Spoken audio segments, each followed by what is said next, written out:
exercice 3.1.4, on considère le système suivant. Premièrement, on doit écrire ce système-là sous forme matricielle AX égale à B.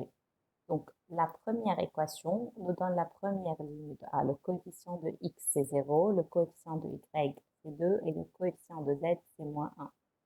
La deuxième équation nous donne la deuxième ligne de la matrice A. Coefficient de X, c'est pareil, 0.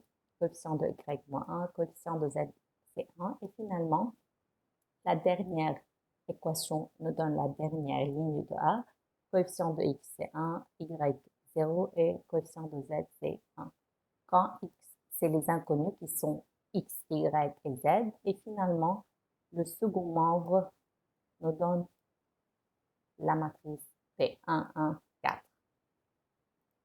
Deuxièmement, on doit trouver l'inverse de A. Vous avez deux méthodes, soit en utilisant la méthode des cofacteurs, soit la méthode de pivot de Gauss. Donc, nous, on va utiliser la méthode des cofacteurs. Cela veut dire A-1, c'est 1 sur déterminant de A fois adjoint de A, ou adjoint de A, c'est la transposée de la comatrice.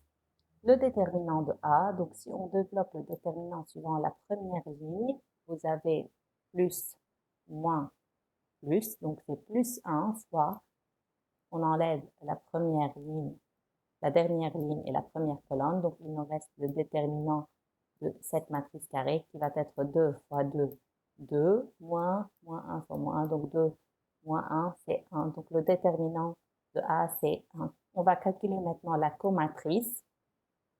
Donc je vous rappelle le signe plus, premièrement, donc on enlève la première ligne et la première colonne, il nous reste moins 1, moins 0, donc moins 1. Je veux juste faire la première ligne, le calcul de la première ligne pour la comatrice de A. Je vous laisse le reste.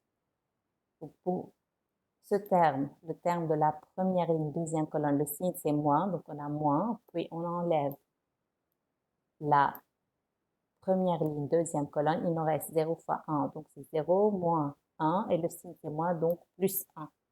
Finalement, pour le terme de la première ligne, dernière colonne, le signe il est plus, c'est 0 moins 1, donc c'est moins 1. Désolé, c'est 0 moins 1, donc c'est plus 1, donc vous avez plus 1. Donc ainsi vous continuez. L'adjoint de A, c'est le transposé de la comatrice. Donc, première ligne va devenir première colonne, deuxième ligne, deuxième colonne, et finalement, troisième ligne, troisième colonne. D'où, c'est quoi A moins 1? 1 sur déterminant de A, donc 1 sur 1, fois la matrice adjointe. Donc, c'est une autre que la matrice adjointe de A. Donc, on a trouvé l'inverse de A. Partie C, on doit déduire l'ensemble des solutions. Donc, puisqu'on a calculé l'inverse de A et on a AX égale AB, donc que vaut X?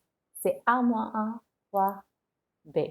Donc, X, c'est A moins 1 fois B. On a déjà calculé A moins 1. On a la matrice B qui est 1, 1, 4. Donc, on multiplie A moins 1 avec B, première ligne, avec 1, 1, 4, produit scalaire, on va avoir moins 1, moins 2, plus 4, donc c'est 83, 1.